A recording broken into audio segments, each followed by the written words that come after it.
So Nightrose has changed since the Crest support has come out. We've seen lists that actually have topped over the season and have been refined to a degree too. Today I'm going to show off my list that's been refined more as well. And again, the deck wants to maximize on the Crest power up, where turns even like Bandit Rum and Big Obadiah have gotten significantly better. Not to mention your other turns like Bartholomew and Bad Bounty, and then of course access to the new retrains such as Phantasm, Nightrose, and also original Obadiah. So let's get right into it. Check out Dueling Guard's deck boxes, playmats, and binders, the great quality products that are anime based. They continually have more anime options becoming available. Use the affiliated link in the description for a 5% discount on your next purchase.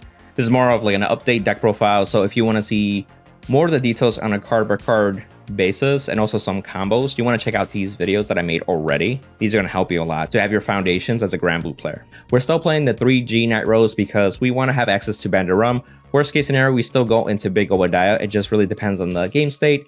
Granblue has that slow start, and so if I need to fall back on the Bandit Rum turn, I think that's still fine, especially if we are needing those protect markers to be able to guard more easily for the following turn. Also, like, sometimes you do miss crests, and so you still want to have that option because there are some lists that have done like the 3V or 2-2 splits, but then if you are forced to go into Obadiah, and in this case we're not playing Forbidal anymore, we're actually playing Bracing Angel Ladder, our Obadiah turn on first stride isn't that great. So we can at least fall back onto this pretty easily. And then of course the 1V Nightrose, we still need a copy because you want to do the Bad Bounty plays. You still want to maximize on that to extend more attacks. You could also rewrite this as needed to because it's the same Nightrose. You could include more additional Nightroses. There's Starlight too if you want more names.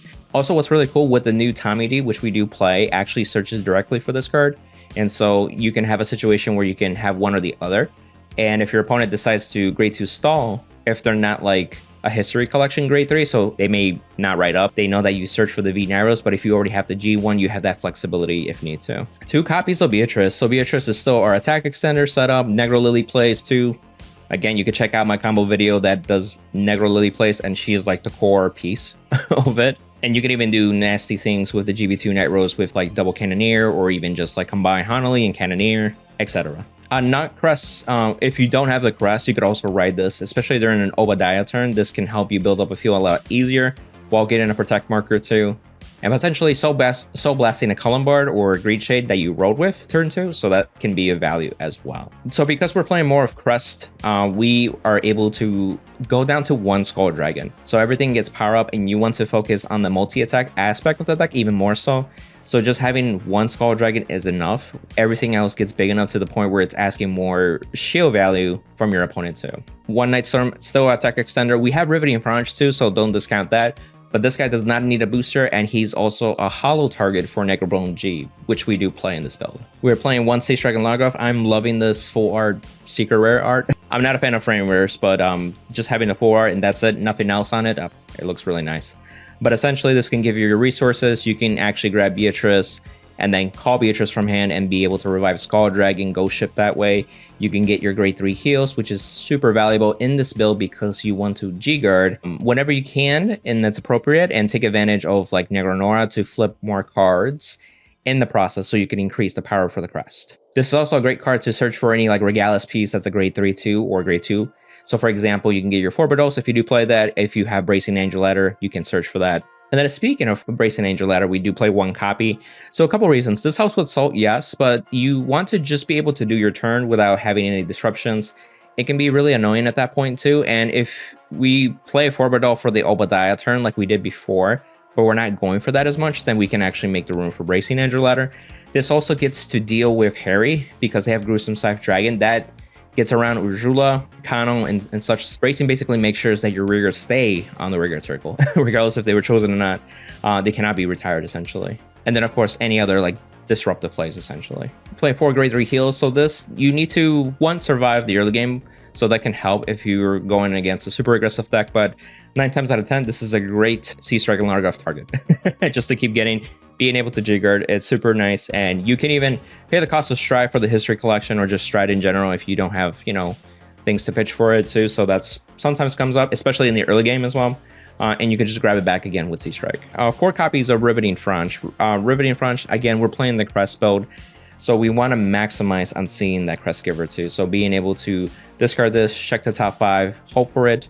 If you have multiple copies in hand, at the moment you activate the first one, you need to reveal all of them. You can't just do it once and then I have a second one in case you miss. Unfortunately, there's like some kind of like tournament ruling, so you want to basically do all or nothing kind of deal. Be mindful that you can also G assist before you do this. And in Crest decks, you want to G assist because it's another check top 5 search in a way. And even if you grab it with your G assist and you technically lose your 2 cards, but because you get a card back from the Crest itself, it's really a -1. So just having the consistency of Riveting Fronge helps. Again, you can attack extend and be mindful this is during its attack. So as soon as it attacks, you call that unit. It's not like Nightstorm has that flexibility that at the end of battle, you can ping pong with like Beatrice a little bit too. But with this, you are calling that one rear guard, and in that moment, you have to make sure that it doesn't call over something else and conflict with your current attack, essentially. We're playing 3 Columbard, so room had to be made too, so I did cut Columbard to 3. Ideally, your focus on the early game is the Crest, and so you're looking for Riveting Fronge, you're looking for Crest Givers during your mulligans and stuff like that. So Columbard is able to reduce to 3 at that point, so it's not as important. 9 times out of 10, you're gonna get a Ghost Ship. You can get your other cards too if needed, but it's really Ghost Ship for the most part. Again, this can help attack extend, mid-game, late game. Also, like this can help fetch Grenache during your opponent's battle phase if you use Negro Lily. You can make sure that you can revive it with the Beatrice and be able to counterblast and search anything from your deck that can search Grenache, Cannoneer, Honolly, and do that during your opponent's battle phase. Even if it's an extra counterblast, but sometimes that play does come up, and I'm always mindful of those things too. So that's a tip for you there too. The one Greed Shade just helps in those situations where you need to grab like certain key pieces too, especially like with their triggers, just to have more defensive quality. Sea Strike and Logdeck can only get the grade 3 heals. That's actually worth of shield. This can get you your PG draws. If you're playing like the counter-charging PGs that are grade 1s, you can grab those too. Ghost Ship. Now, Ghost Ship shines a little more in Crest build because he gets that 5k initially. So he's 29 to 31, depending on your turn 3, essentially. And then he'll just keep scaling, and he's basically a pseudo Skull Dragon, literally. And you'll get the draw from it too, so you can have a healthy size hand while applying that pressure too. The one copy of Cannoneer, so this guy is a menace. He can come up, but you know, people have to play around it too. So especially if they see it in your drop zone, they're like, I have to play around Cannoneer. And it puts them in that really weird spot where they have to like really think about the turn. And that's already giving you more time to think about how to react on their turn, especially if they're doing certain subpar plays. You can take advantage of that and put your chances of winning really high at that point too. And then if you need to pop something, you need to pop something too. Or you can do the double Cannoneer play too, if that comes up. You can do Impex too. So the reason I keep Impex is that there's certain matchups that you want to have a body on the field, essentially. So you still have access through your Negro Lily plays. This is not necessarily to protect your rearguards during your turn.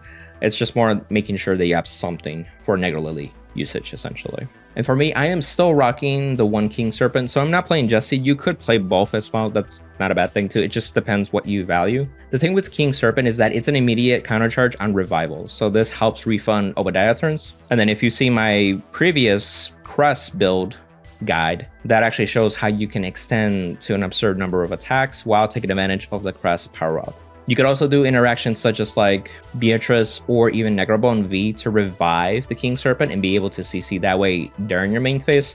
So if you're in a situation where you had to use all your CB for your G-Guards, or maybe your opponent tried to damage deny you and you still have like a CB face down, you can still use King Serpent to countercharge and go into any stride that you need to go into. Keep in mind he's down once per turn, so you can literally do plays where like he'll come back, countercharge you, and then you can call over it and then have something, again, a Beatrice, call it again, and then countercharge a second time the same turn too, in your main phase too. So if you need to open up 2 CB right before into your battle phase, you can do plays like that too. This also helps deal with Honolly's too, so that way you kind of have that extra counterblast where your opponent's like, oh, they can still pay that CB to have that Skull Dragon swing after like the 4th battle. And then like, damn, you know. Onto the grade ones, we're playing 4 Crest Givers. So again, you want to maximize on this, get the Crest. It's that important, it's that good. So definitely play 4. In terms of consistency, we have 2. Tommy, that is the D series. So the reason I picked this one is because he can directly search for the Nightrose copy that you want and straight to hand. You don't have to like write this because 9 times out of 10, you actually want to write the Crest Giver anyway. So then you really don't write the Tommy V as much. You can call it to rearguard too, but then again, it's like another piece that like you rather call something else, and so that's why it's like you rather ditch this to get something directly to hand. Also, you can grab Nightrose pieces from drop and add it to your hand, so you can use that for the Phantasm Nightrose as an option too, or just like being able to re-ride to generate soul easily that way. One Negrabone V, so again, we need that revival. It goes back to the bottom of the deck too, so that helps too.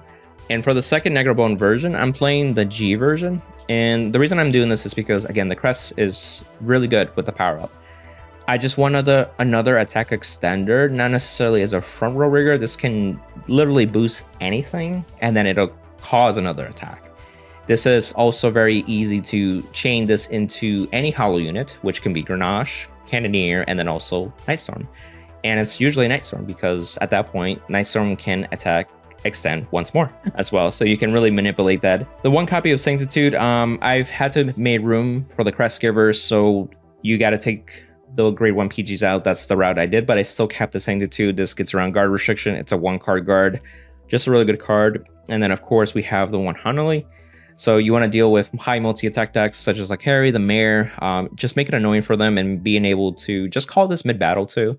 Again, Negra Lily plays very, very vital. For the zeros, you need a Grenache to get the crest to be activated, so you can play the V Grenache. That way you get the ticket shields to draw. And then in your main deck, you play the G Grenache because you want to countercharge 2. Again, you can fetch this during your opponent's battle phase, or if you see it, it's CC2. You can use the Nightrose GB2 scale to countercharge 4 in total at the end phase, so that's super helpful. You could also do plays where Negrabone G can revive this, and so you'll countercharge that way. So he'll be an attacker essentially, and because of the crest, he'd be beefed up. It comes in niche scenarios, but that's something that has happened before. You have 3 copies of Chad the Ghosty. You want crit pressure, but of course being able to pay the cost of stride. Keep the grade 3s that you want, like Beatrice or Nightroses in hand, and then ditch all our other grade 3s that we want to mill, such as like Skull Dragon or Sea Strike, and fetch them out. 2 copies of Rough Seas Banshees. So I wanted to have the crit that essentially you can soul charge during your main phase, so you can properly set up for your battle phase. I don't like the one that goes into Soul Wild Seas because you have to keep it on the field until you attack or boost with it. And then finally when your Vanguard swings, then it can move itself out of the way too. And then you get the soul at that point. This is more immediate. Sometimes you also draw into a better combo piece that can make your turn even better too. And so it's just like, oh, I got something really useful. And then at that point, it can dictate the rest of your turn. And you do that earlier on, which gives you a little more control. More crit in terms of Rampage G. Again, this is the Nightrose crit. You'll draw a card defensively, and this can go into Soul for more power to the Vanguard for 5k. And then we're playing the 1 V Series version, which is the 30k, because we want Sentinels in our triggers at this point. And having that 1-card guard and also being able to be used for Negranora can help with that too. And in terms of perfect guards, we were playing 2 draw PGs. Again, we usually do protect 1 so that we still have Sentinels. And again, we can use cards like RG guards to reduce crit. Also perfect guard from the drop zone. You can actually revive these during the Guardian Circle with Negranora. Do that too as well. And then with Blessed Favor, it's just an OT that just works all points of the game. You can try out with different over triggers if you want to, but this is more crit, but also having access to additional draw, healing. Like Granblue appreciates even healing cards from the damage zone too. So this having crit and healing, even better, right? And then lastly with the G zone, we have 1 Harmonics because you need it in today's metagame. 2 Bandit Rum, like I said, we still rely on this. You just need the 2 copies. You really don't have to maximize after that because you have better strides such as like Bad Bounty. 2 Bad Bounties because sometimes you may need the second one. This with the crest is really nutty because your Vanguard swings are bigger, but also like your riggers that you continually calling, thanks with the Nightrose V, we'll also see that power up. So it's just like double Vanguard with multi-attack rearguards. It's just pretty nutty. And then you could always fall back into Big Obadiah. So I have a second one just in case. And thanks to the crest, you can have a lot of bigger pokes to begin with and then do a bouncing of multi-attacks. And then again, you can do plays such as like reviving King Serpent if you do a full board. So you refund its cost, and then you can use the CB to attack extend much more easier. We are playing the 1 Obadiah, the retrain, because this does not require a CB. So if you do get damage to 9, there's no way for you to countercharge. You can still stride into this and be able to flip another card still on top of that. So you can still ping pong if needed to a degree. It just depends on your setup. But if you're going against a matchup that is denying you damage and you just want to beef up the crest at least this turn, and then for the following turn, you can go ham. That's really what it is for. We have 1 Bartholomew, so we still rely on this as a finisher. You have 30 cards, they need to guard with 3 or more cards from hand, and then you could attack extend. Really hard to stop this card when you have literally 25 plus from the crest, essentially. Then you have Phantasm D Nightrose. So again, this can come up in weird scenarios. It's like a mid-game stride. So think about it where it's like you want to do something like Bartholomew, but you're not there yet. And then that bounty doesn't really make sense as much. Or you don't have the Nightrose V, especially if it's in the damage zone too. So it comes up in those really niche scenarios. So I see it as a mid-game alternative stride. You could also play Balara or Megiddo too for different options too. I've kind of gone back and forth with those. They all have their own scenarios, so it really just depends what you value at that point too. Remember, this will get a crit too, so it will force lethal at 4 damage or more, and it can kind of force a perfect guard for sure, where people like to save a perfect guard for a Skull Dragon attack, because the Skull Dragon will be bigger, especially even with Phantasm giving it another 10k in addition. So it really makes your opponent like, dang, I gotta deal with the Vanguard with crit on top of that. So it's kind of like, you're not swinging double Vanguard like you do with Bad Bounty, but you have a crit. And for the G-Guards, we have 2 Negronora. Again, you can abuse this just to have more cards face up in our G-Zone for the crest, and then also just maximum shield from it. It's really nice card. So I think it's starting to shine more with the crest builds too. So for a while, Negronora didn't show as much relevance compared to the other G-Guards, but now it has another purpose. And then of course, Negro Lily for Negro Lily plays essentially. Again, I have a combo video on that, so you can look at that. And I think 2 is fine. You can play a 3rd one if you want to. And then of course, 2 Oriana. You can reduce crit. This also doesn't target, by the way. So this doesn't get around like Bracing Angel Ladder. This is a Urjula, things like that. So you can reduce crit and be safe. This also is good against Vanguards too. And so that's my updated deck profile. Hope you guys enjoy that too. There's a couple of tweaks. A lot of it was figured out from my guide essentially too, but there's certain things depending what you value to. There's flexibility, and obviously there's card choices that some players prefer. It comes to a play style too, to a degree. But it is a really good deck, and it's shown results already. And Harry is also another crest deck. Shiranui is another crest deck. So I'm curious if Bushiroad is going to touch any crest decks this coming April as well. Let me know in the comments what your thoughts on that too. And also, if you have other tech ideas that you want to share, feel free to comment down below too. And if you want to check out my guide, you can check out these videos and also these Nightrose videos, of course, too. Till next time, amigos.